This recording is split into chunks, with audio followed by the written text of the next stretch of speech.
ذرا تصور کیجئے ایک ایسی خاموشی کا جو رات کی تاریکی سے بھی کہیں زیادہ گہری ہے، ایک ایسی فضا جہاں لگتا ہے جیسے ہر آواز، ہر حرکت، سب کچھ تھم سا گیا ہو۔ ہماری آج کی بات کا آغاز اسی گہری خاموشی سے ہوتا ہے۔ یہ خاموشی مکہ کے عین دل میں چھائی ہوئی تھی، اور یہ کوئی عام رات کا سکوت نہیں تھا، نہیں، یہ کچھ اور تھا۔ یہ ایک ایسی گہری بھاری خاموشی تھی جو سیدھی دلوں میں اتر رہی تھی۔ ایسا محسوس ہوتا تھا جیسے پوری کائنات نے اپنی سانس روک لی ہو۔ اور اس خاموشی کا سب سے زیادہ بوجھ وہ اللہ کے پیارے نبی رحمت للعالمین صلی اللہ علیہ وسلم کے قلب مبارک پر تھا۔ یہ صرف ایک انتظار نہیں تھا، بلکہ یہ ایک ایسی کیفیت تھی جس میں تنہائی کا احساس لمحہ بلمحہ گہرا ہوتا جا رہا تھا۔ دن گزرتے گئے اور پھر ہفتے بیت گئے۔ وحی کا وہ سلسلہ جو آپ صلی اللہ علیہ وسلم کی روح کی غذا تھی، جو آپ کے دل کا سکون تھا، وہ کچھ وقت کے لیے رک گیا تھا۔ وہ الہی آواز، وہ رہنمائی جو ہمیشہ ساتھ رہتی تھی، اب سنائی نہیں دے رہی تھی۔ اور جب آسمان کی طرف سے خاموشی تھی تو زمین پر لوگوں کی زبانیں کھلنے لگی۔ اب دل کا بوجھ ایک بیرونی اذیت میں بدل رہا تھا۔ اس خاموشی نے ایک نئی آزمائش کو جنم دیا۔ آسمان تو چپ تھا، لیکن زمین پر تانوں اور باتوں کی آوازیں بلند ہونے لگی تھیں۔ قریش کے لوگ وہ کہنے لگے، اور ان کے الفاظ زہر میں بھجے ہوئے تیروں جیسے تھے۔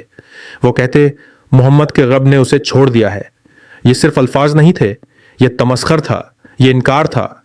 اور پھر یہ آوازیں بھی آنے لگیں، اس کا مشن تو بس ختم ہو گیا ہے۔ شک اور انکار کی یہ باتیں ہر طرف گونج رہی تھیں، اور آپ صلی اللہ علیہ وسلم کے دل پر بوجھ بڑھتا ہی جا رہا تھا۔ ذرا سوچئے، یہ باتیں اس دل پر کتنے گہرے زخم لگاتی ہوں گی جو پہلے ہی خود کو تنہا محسوس کر رہا تھا۔ یہ ایک ایسا درد تھا، ایک ایسی اذیت تھی جسے صرف اللہ کا محبوب ہی سمجھ سکتا تھا۔ لیکن ہر رات کے بعد صبح ضرور ہوتی ہے، اور اسی طرح اس مایوسی اور انتظار کے اندھیرے بھی اب چھٹنے والے تھے۔ اور یہ ایک اصول ہے کہ جب رات اپنے سب سے گہرے، سب سے تاریک لمحے پر پہنچتی ہے نا، بس تبھی صبح کا آغاز ہوتا ہے۔ اور پھر آخرکار وہ لمحہ آ ہی گیا۔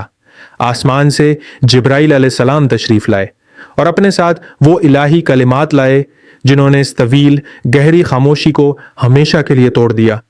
پہلا لفظ تھا وَالضُّحَىٰ، قسم ہے چڑھتے دن کی روشنی کی۔ یہ اللہ کی طرف سے اپنے سب سے پیارے بندے کے لیے ایک براہ راست پیغام تھا، ایک تسلی تھی۔ مَا وَدَّعَكَ رَبُّكَ وَمَا قَلَىٰ، آپ کے رب نے آپ کو ہرگز نہیں چھوڑا، اور نہ ہی وہ آپ سے ناراض ہوا ہے۔ ہر ایک شک، ہر ایک تانے کا جواب بس ان محبت بھرے الفاظ میں موجود تھا۔ اور بات صرف تسلی پر ختم نہیں ہوئی۔ وحی کا اگلا حصہ مستقبل کے لیے ایک بہت بڑا، ایک عظیم الشان الہی وعدہ تھا۔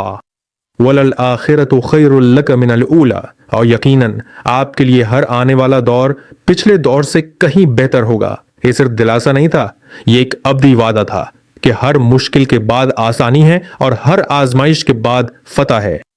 اور پھر اللہ نے بہت محبت سے آپ صلی اللہ علیہ وآلہ وسلم کو یاد دلایا کہ اس کی رحمت تو ہمیشہ سے آپ کے ساتھ تھی۔ زندگی کے ہر موڑ پر، ہر قدم پر وہی تو آپ کا سہارا تھا۔ تو پیغام بالکل واضح تھا، آپ کبھی بھی تنہا نہیں تھے، نہ تب جب آپ یتیم تھے، نہ تب جب آپ راستے کی تلاش میں تھے، اور نہ ہی اب۔ اللہ ہمیشہ ہمیشہ آپ کے ساتھ تھا۔ اور یہاں سے یہ کہانی صرف ایک واقعے تک محدود نہیں رہتی، بلکہ یہ ہر اس انسان کے لیے ایک آفاقی پیغام بن جاتی ہے جو کبھی خود کو تنہا محسوس کرے۔ تو سورۃ الضحیٰ صرف ایک تاریخی واقعہ نہیں ہے، یہ ہم سب کے لیے ایک پیغام ہے، ہر اس شخص کے لیے جو زندگی کے اندھیروں میں کبھی روشنی تلاش کرتا ہے۔ یہ ہمیں یاد دلاتی ہے کہ اللہ اپنے بندوں کو کبھی نہیں چھوڑتا، اور یہ کہ ہر تاریکی کے بعد روشنی کی ایک کرن ضرور پھوٹتی ہے۔ اور آخر میں اللہ ہمیں ایک بہت ہی خوبصورت ہدایت دیتا ہے، وَأَمَّا بِنِعْمَةِ رَبِّكَ فَحَدِّثْ، اور اپنے رب کی نعمت کا خوب چرچا کریں۔ مطلب یہ کہ جب اللہ اندھیروں سے نکال کر روشنی عطا کرے نا، تو اس کی رحمت کو یاد رکھا جائے، اس کا شکر ادا کیا جائے، اور اسے بیان کیا جائے۔ تو بس جب بھی دنیا تاریک محسوس ہو، جب لگے کہ ہر طرف اندھیرا ہے، تو سورۃ الضحیٰ کو یاد کر لیجئے گا، آپ کی صبح ضرور آئے گی۔